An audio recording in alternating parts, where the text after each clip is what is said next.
Hello children and hello sweet mothers of little children. So as I had promised, I'm going to start the first story of Ramayan of King Ram. So King Ram's story is essentially a story of good winning over evil, of how although he was a prince, he had to live in the forest and he had to fight demons, and how his character is full of patience and love for all, and how he comes out as a very benevolent and victorious king in the story till the end. So let me begin from the very beginning. So there was a beautiful kingdom in India called Ayodhya. This place was really beautiful. It had the river of Saryu flowing through it. There were lots of flowers, lots of greenery. It was a very beautiful place. And the people of that place were even more beautiful. They were very kind-hearted, they were very gentle, very calm, and they loved everybody. They were all very affectionate, nice people. And the people of this land were so nice. The king was even better. The king's name was Lord Dashrath. He was a very benevolent king. He used to look after his people very well. He was very caring and a very, very good ruler. But as luck would have it, he did not have any children. He was deprived of the joy of having any children, although he married 3 times. So he had 3 wives in the hope of getting a heir to the throne, but none of them were blessed with a child. So his wives were Kaushalya, Kekai and Sumitra. So one day when he was feeling very upset about this, he thought of doing a yajna. So in the olden times, in India, they used to do yajna. They used to, in the open, they used to, burn the fire and pray to the Almighty, to the forces of the universe, the sun, the moon, the light, everything, so that, whatever negativity is there in this world, that should disappear and positivity should come out. So, and also they would pray for their personal problems, like having a child or whatever. So he decided to do a yajna, and during this time there was this very demonic king of Sri Lanka who was called Ravan, and he was a very powerful person, very, very knowledgeable. He was a pandit with 10 heads. It said the 10 heads actually means that he has the knowledge of 10 people in one head, but he was using his knowledge for troubling people. So, and he had a number of followers who were also like demons, who would trouble anybody who would be praying, who would trouble innocent people. So there was this whole lot of negativity coming from Ravan and his people. And it was affecting even India, Ayodhya, all these places. So when King Ram went to do the yajna and he was praying to the gods were also wanting that there should be something that needs to be done to wipe out this evil effect of Ravan and his people from the face of the earth. Because God is merciful, God always wants peace, God always helps us to do the good in this world. So in India there's a belief that every time there's too much of chaos and too much negativity, an avatar comes down. God comes in a form of a human being, and he does good to this world and cleanses the negativity from this world. So keeping that in mind, like when the yajna was happening, the gods requested Brahma. Brahma is the creator of this universe. So they requested Brahma that please do something.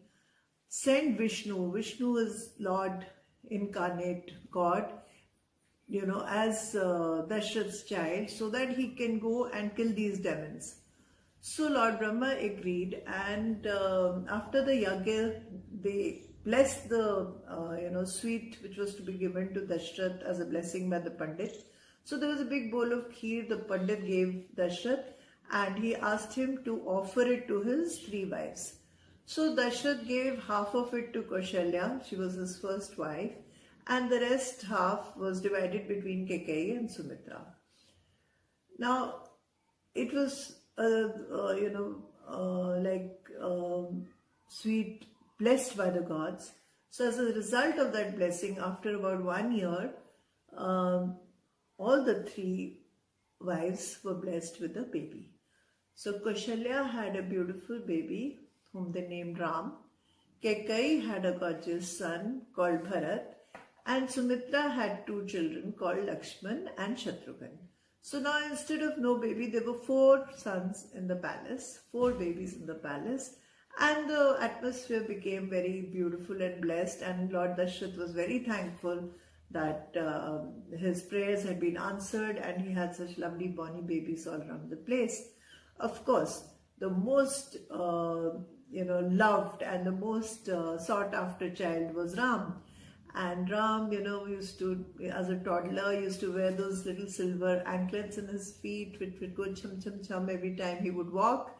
And there are lots of songs to that effect in India, like it says, Thumak chalat Ram Chandra Baje Pejaniya. I'm not too much of a singer, but basically that the little child, when he's running around the palace and the sound of the anklets is filling up the palace, the royal palace, everybody is really feeling very blessed and beautiful and really cheered up by those sounds of the bells of the anklet. So this was the kind of joy that children brought into the palace.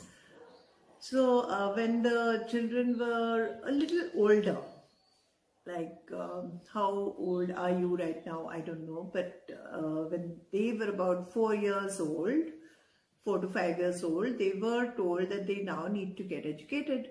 So the king sent them all to a Gurukul.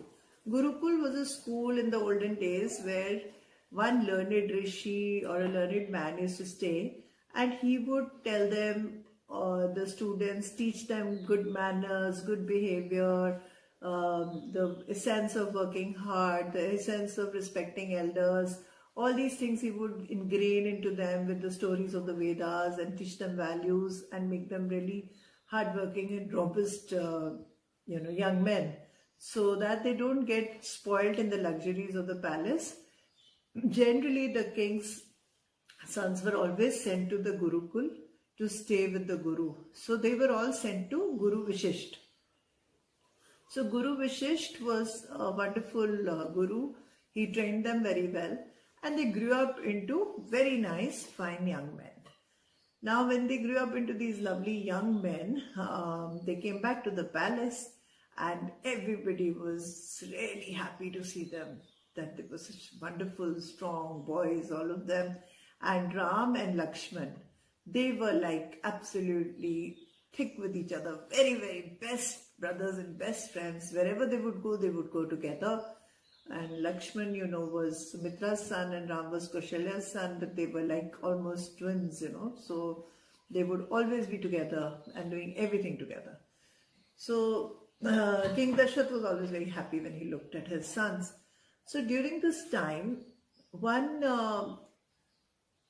sage who used to stay near the palace in a forest near the palace, he came over to meet the king. Now in those times, if a sage came to meet the king, it was thought of as a blessing for the king. So he blessed the king, and the king was very humbled, and he asked Vishwamitra, what can I do for you? Is there anything I can do for you? So Vishwamitra said, yes, you can do something for me. So he said, what is that? What can I do for you? So he said, when I'm trying to pray these days, I'm again and again being troubled by these 2 demons. One is Marich and the other one is Subahu. And they live somewhere near the forest, and they keep disturbing me and troubling me.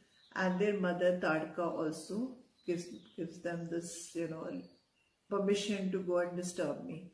So I really want you to allow Ram to come and get rid of them for me.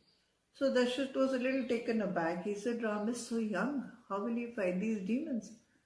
So then Vishwamitra reminded him that these demons are from Ravan's state. They are a part of Ravan's, group of demons. And only Ram can actually get rid of them, because he is actually Vishnu incarnate and he has come into the world to do this for us. So Dashrath had to agree because he promised him. So Lakshman would not let Ram go. So both Ram and Lakshman went with Vishwamitra. And then Vishwamitra started praying, and they were waiting and guarding so that nobody disturbs his prayers. So after about 3-4 days, these two demons come, and one is called Marish and one is called Subahu, and they try to trouble Vishwamitra and stop the prayers. So Ramchandra, of course, was a great archer, so he took out his bow and arrow and he hit Marish. Immediately he died and his head flew off over many mountains. And then next came Subahu. Subahu was also gone. So both the demons were killed by Ramchandraji in one short time of a day. And also their mother Tadka, she had been troubling them on the way. So Ram had also got rid of her. So Vishwamitra was really thankful for Ram for doing this for him, because this was, actually triumphing over evil. So the good had won. This was the beginning of Ram's, removing negativity from the earth and protecting the good. So Vishwamitra was very happy that this had happened, and so he decided to take them to meet the king of Mithila. Mithila was another state nearby, and the king of Mithila was Lord Janak, Raja Janak, King Janak, and King Janak's daughter was Sita. So Vishwamitra knew that King Janak had the Shiva's bow, Shivji's bow and arrow, and when he saw that Ram was so good with his archery skills, he wanted to show him the bow and arrow. So when they went to Mithila, the King Janak, he said that, if the bow of Shivji is so heavy, nobody can even pick it up. How do you think Ram is going to try to use it? And he said, if anybody even manages to pick up this bow, I'm going to marry my daughter to that man. Because only God can pick it up. Only God incarnate can pick it up. So when Ram was shown the bow, he was, God incarnate. So he just picked up the bow and he used it, and he just broke it into two and kept it back. So everybody was amazed because it was such a heavy bow, nobody could pick it up. So suddenly King Janak realized that he's Lord Ram, he's Vishnu himself, and so he said, okay, I'm going to make him my son-in-law, and Sita will be permitted to marry him. And so Sita had another younger sister, her name was Urmila. So Urmila was, decided that she would marry Lakshman. And there were two more daughters in the family, his brother's daughters, and both of them married Shatrughan and Bharat. So there were 4 brides and 4 boys. So King Dashrath was invited to Mithila, and the marriage took place of all the 4 young couples. And with great jubilance, they all went back to Ayodhya. They all celebrated, danced, sang, how it is in shadis. So much of band, baja, brati. It was an Indian wedding, and it was the princess's royal wedding. So in India, as it is, weddings are royal. And imagine a king's 4 princes getting together. So the whole city, almost the whole country was jubilant. They were celebrating, lighting up, dancing, singing, exchanging sweets, making, throwing parties. So that was the scene, and everybody in Ayodhya was very, very happy. So this is the first part of the Ramayan about Lord Rama's birth and his, becoming a wonderful prince of Ayodhya. So I will be following this up with, at least 9 or 10 more episodes of Ram's story. so that I can complete the Ramayan with you children. So do subscribe to my channel and share and like it. And I will be waiting also for your comments. So lots and lots of love. Make use of your time and stay happy. Keep smiling and let's fight Corona together. Thank you so much.